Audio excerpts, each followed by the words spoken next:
Dave Ping 243.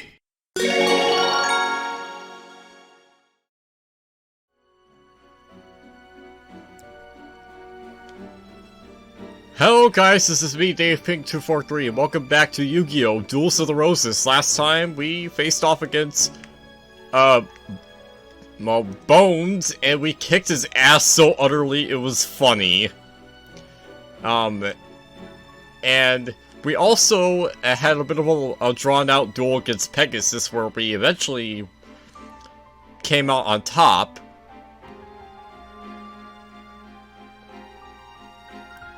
And now, we've opened ourselves up to the last of the Rose Crusaders outside of Seto, Ishizu.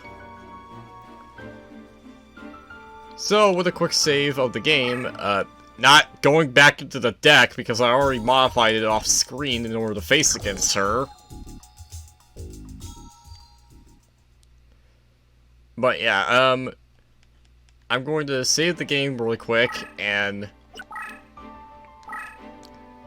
here we go. We're going to go to Isle of Man.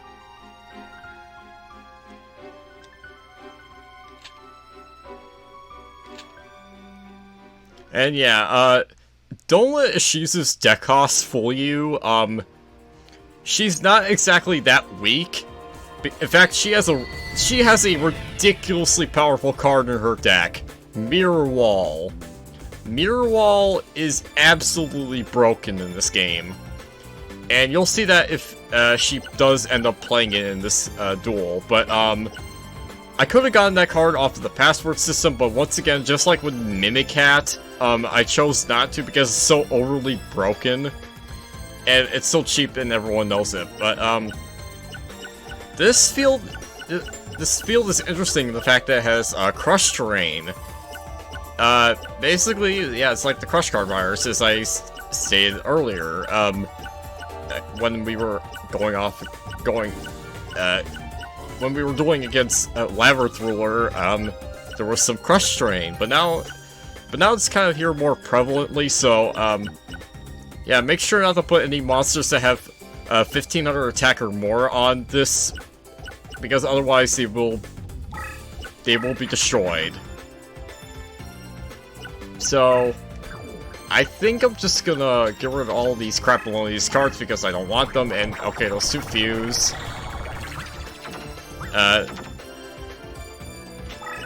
That hardly matters, so I'm just going to put Lesser Dragon into the Crush Train. And whoa, okay, power increase and another power increase, okay, that's probably something on the water. Well, that is something on the water, but it's probably something that benefits from being in the water, so yeah, not good. Let's put our deck leader into the Crush Train just so that we don't get hit directly with massive life point damage. And let's just kind of end our turn from there because, well, okay, Ishizu is, well, she's just going to have her deck leader Witch of the Black Forest stay there, so yeah, Witch of the Black Forest. So, increased strength for same type friendly, so yeah, that means that she'll be able to power up her spellcasters within her summoning area, so yeah. Lesser Dragon, get upright in her face, and let's see here, I got Sword Stalker, but that hardly matters in this situation since there's so much Crush Drain. Okay,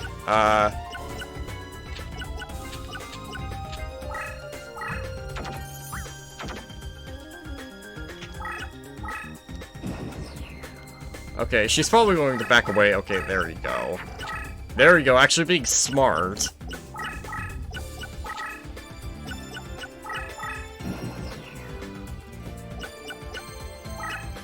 Okay, and how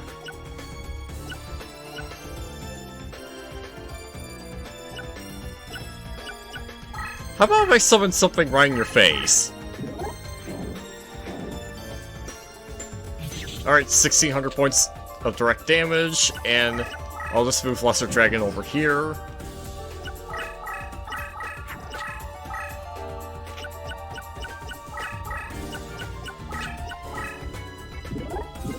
Okay, water element, I think.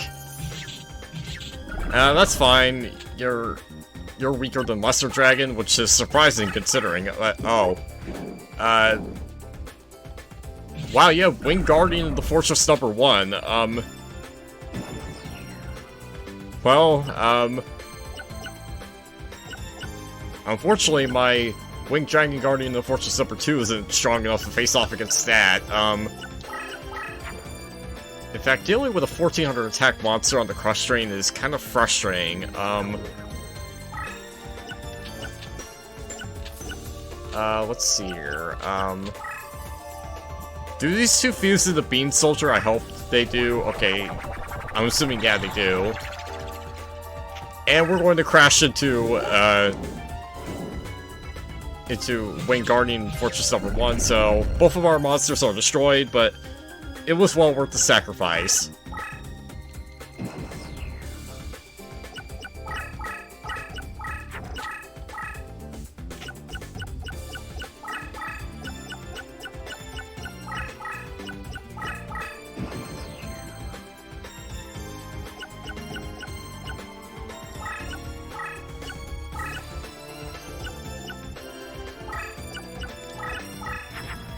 Okay, oh, Mountain, you are absolutely fucked, but, I strangely enough don't want Ghoul of Appetite to be, within that mountain. So that's kind of iffy. Like, that's kind of an issue for me. I'm worried about the one card she's moving over to what was my side of the board. But,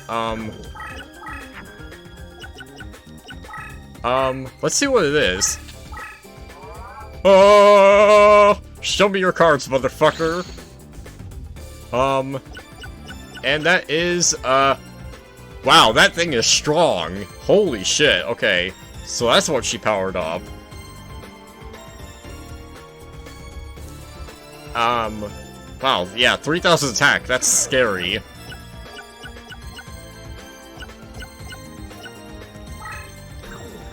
Okay.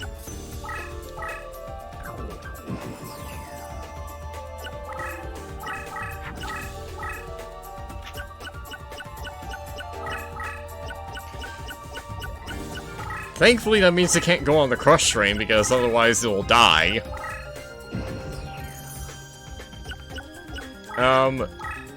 Let's see what this is. Okay, it was a magic card. Let's see. Power of Kishin, okay.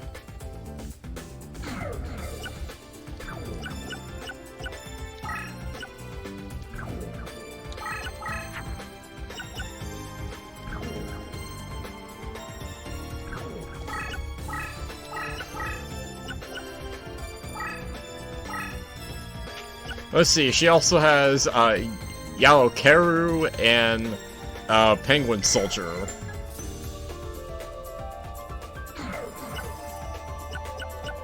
And as well as this thing, okay. Well, attack her directly for 1000.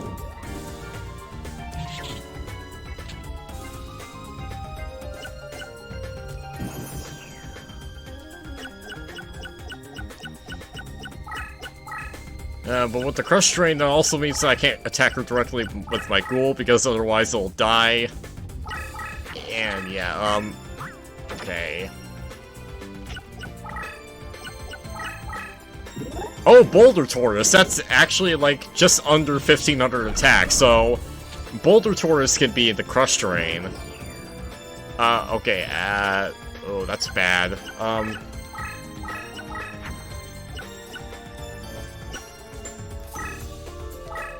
How about you get a little bit of a hit with Fiend's Hand? And I guess I'll move Ghoul out of the way, and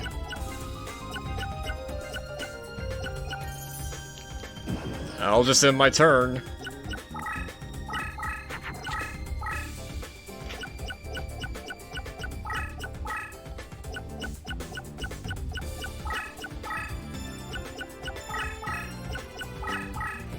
Alright, you're going to be destroyed by my Fiend's Hand, so there goes your 1400 1450 beat stick.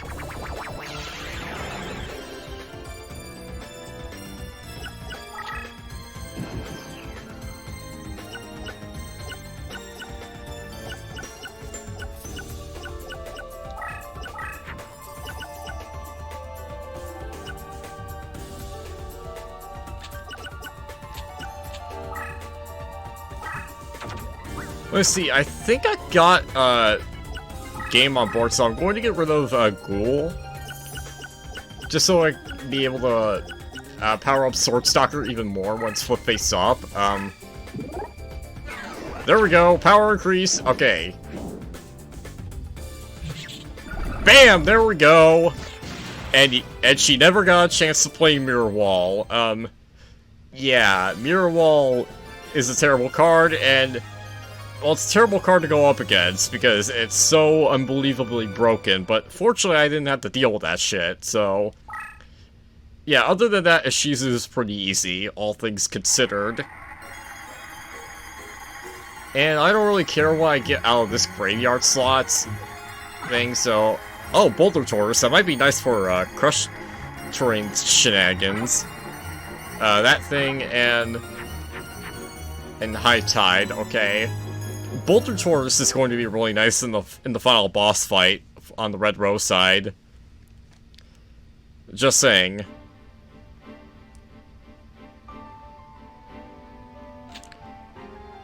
And now we got ourselves another White Rose card, so that means that we can face off against Seto. And we have ourselves a bit of a cutscene. August 1485, Henry Tudor lands at Milford Haven. Or do we really face off against Seto? Not really, yeah, I was kind of just debating you on that. Instead, we're fighting against this guy right here. Richard Slicing of York, or Richard Slicing III. And, if you think this guy looks familiar, yeah, he kind of is, because, he was, Hai Shin in Forbidden Memory, so, yeah, that's kind of another reason, that's kind of another thing that you could tell, like, this is, like, kind of like a technical sequel to Forbidden Memories. But yeah, Richard Slicing of York, he has a deck cost of 1039, I guess, so, yeah, that means I can put in all, like, good shit, including another Sword Stalker. That's going to be fantastic, see, I can put in Boulder Tortoise, you know, the one monster that I just got from the Shizu. Get rid of Baby Dragon for Meteor Dragon. Get rid of Mystic Lamp for Mystical Elf.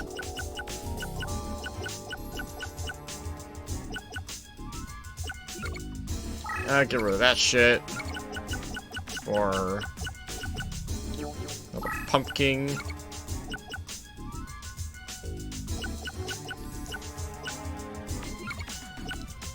Wretched Ghost, I don't need you.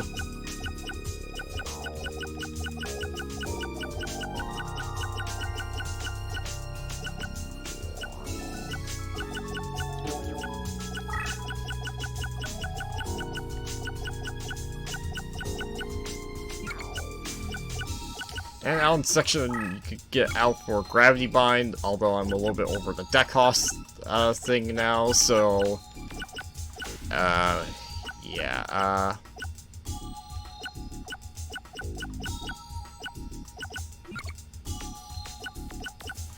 see, what can I afford to get rid of? I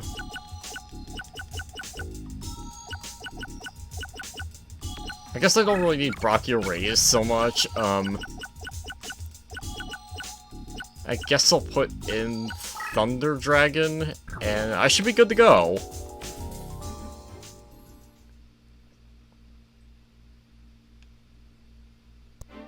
So yeah, Richard Slashing actually has the last of the White Rose cards for us to collect, so,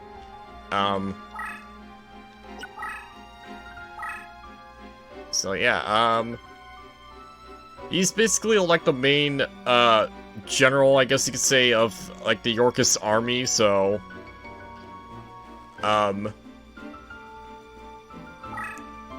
So, if we could take him out, then, that means the Lancastrians have a good chance of beating the Yorkists in this war, and, yeah. That'll be something, so... How about we go and, duel him at Bosworth?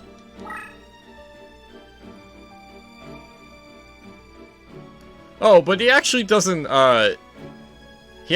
see that we are the Rose Duelists. He thinks he's one of the Rose Crusaders because we have all these white Rose cards.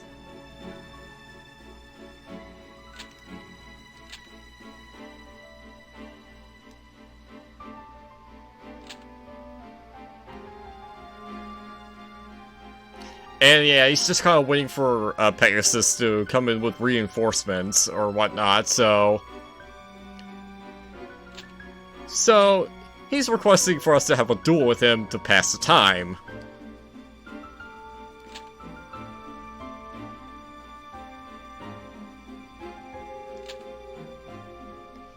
So yeah,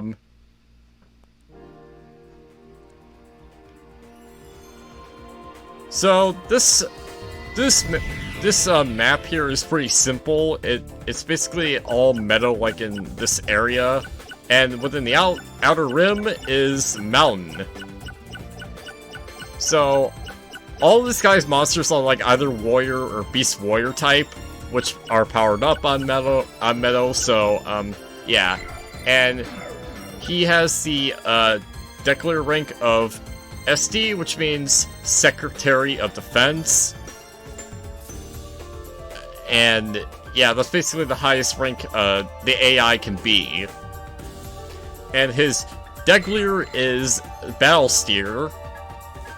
And look at all these Deglier abilities that he has. Yeah.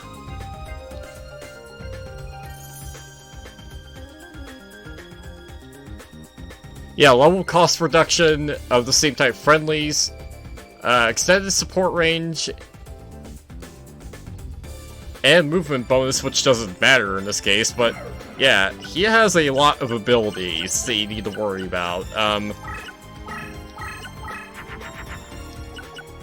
Thankfully I drew Curse of Dragon almost straight away, so I can start tearing apart this meadow field if I wanted to, so I'm just going to pass the turn and let him do a bout with his card. So Richard, he has some powerful cards, I will admit, but he's not exactly the toughest duelist ever, so and besides, he does some really stupid things at times, so take that as it will. For now, I'm just going to get rid of these Crab Delays cards and put in Curse of Dragon to hopefully doing some work with the converting of meadow terrain into wasteland, because I'm trying to get rid of his home field advantage. And okay, he's foolishly going to attack, and okay, that's still more powerful even after turning into wasteland. That's awkward. Yeah, so he must have used that power increase on that. Okay. Axe of Despair. Increases the power of Beast Warrior and Fiend type monsters by 500 points. So that's why his Battle Ox is at 2200, even though it's on the Wasteland. And I don't have shit. I guess I could put down a Wall of Illusion. So go ahead, attack me. I dare you to. You stupid motherfucker. Wham! Bye-bye.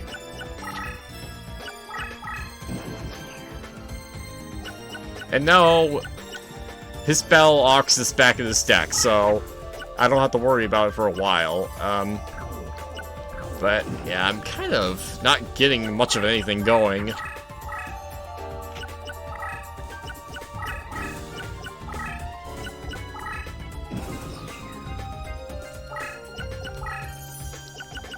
So, okay, let's... How about we ditch this guy for one of my Sword Stalkers? I guess I don't really need Wall of Illusion anymore either, so... yeah, there you go. Because I want Sword Stalker to get as much power as possible. As per usual, so... hopefully I could just be able to dump a lot of monsters into the graveyard. Okay, DreamCon is going to stall out this one monster right here. And let me just move back my deck leader as well as my Sword Stalker. So that's the good thing about DreamClown, right? It could just stall out certain things. So you are eternally spellbound, my friend, and I don't get to see what that is.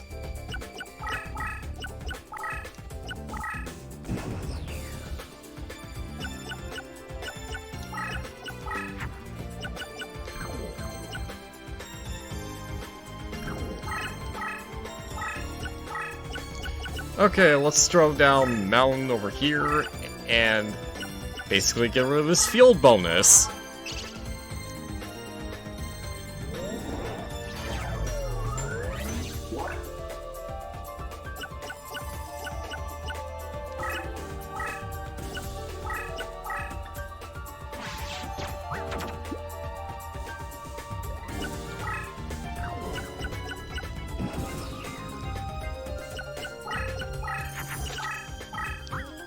So yeah, other than the fact that this guy has a bunch of warriors, of beast warriors, he does have quite a few power-up spells, or I guess magic cards in this case. Yeah, he has quite a few of those, like Legendary Sword, the aforementioned Axe of Despair.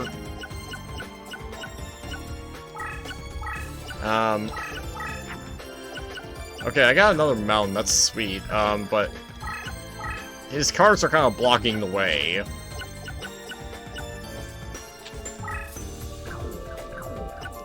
So let's put down my other Sword Stalker over here. And I guess pass the turn.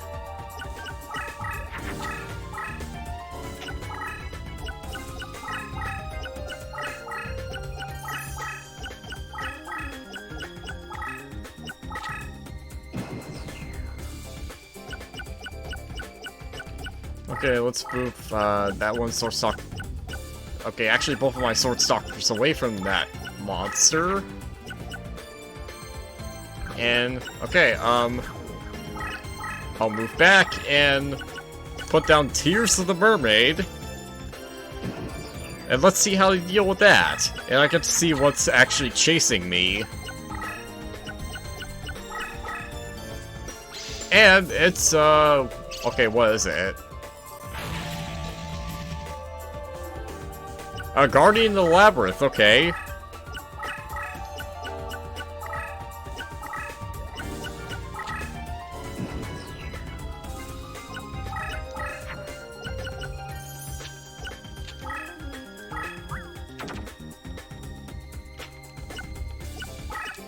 Well, let's go ahead and attack it.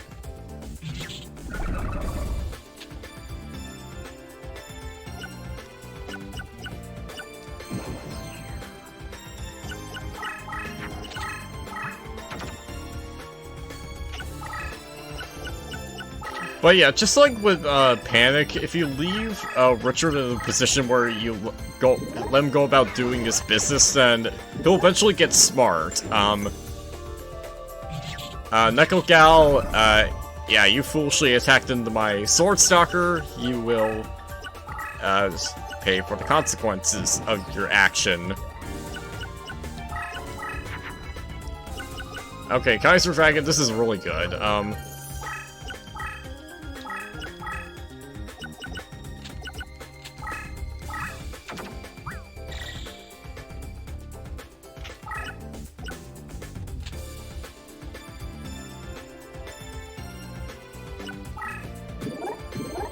Okay, Swamp Battle Guard. You're going to be taking a sizable chunk of damage, and you're already at sitting at only 650 life points.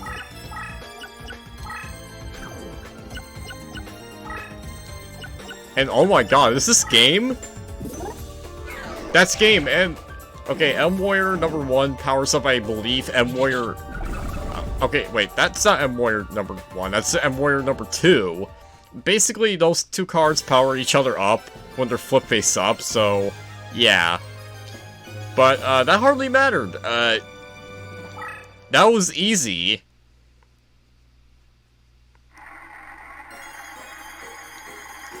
And I don't particularly care what this guy has, so, Battle Steer, Axe of Despair.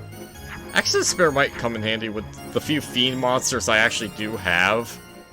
But, other than that, it's kind of whatever. Ah! Oh, the face! The face! That's too golden. If you've seen Forbidden Memories, you would know how good Haishin's, oh shit face is.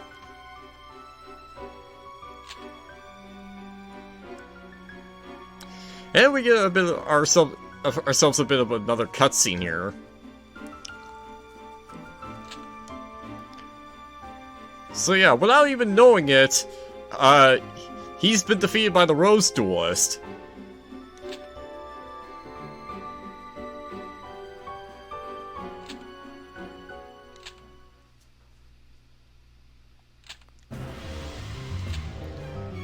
And Pegasus is going to tell him that the Rose Duelist, aka us, was the one that defeated him.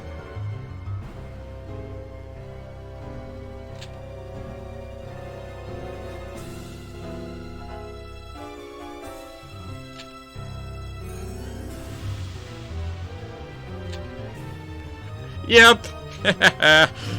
So, yeah, you just got dunked on, son. What?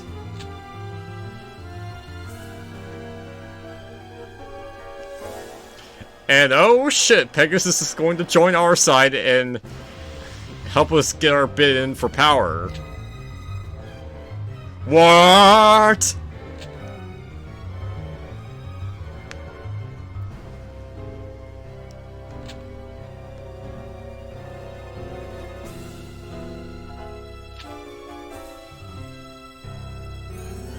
So yeah, Yuki is likely to succeed with landing his troops. That means that the Lancastrians are going to be able to turn around this war in their favor. And yeah, Pegasus says that he would not be a fool for not backing up the winning horse. And apparently Richard has been manipulating Pegasus to where he has taken his son hostage. That's why Pegasus has been on the Orcus side this whole time.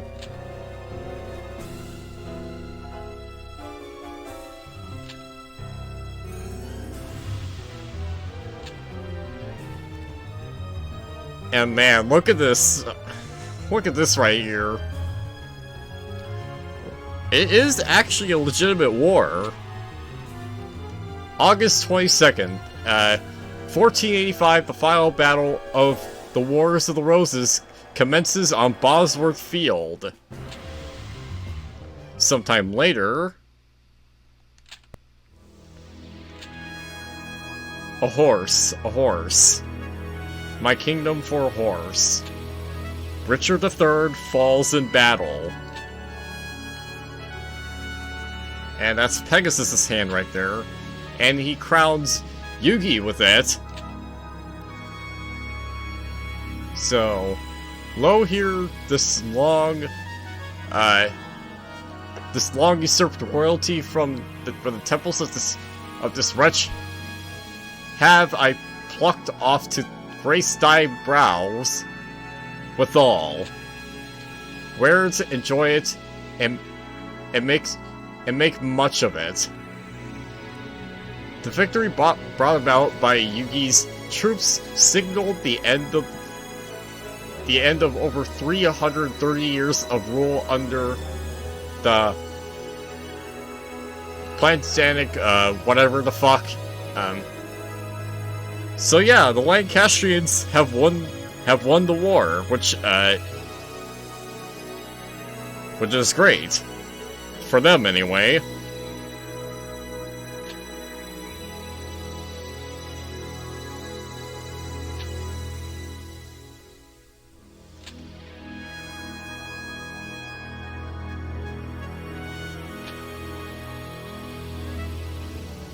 And all that there's left is Seto, which we'll be taking him on. I would say this episode, but no, that would be way too long. I would save that for next time. So yeah, Seto is waiting for us at Stonehenge.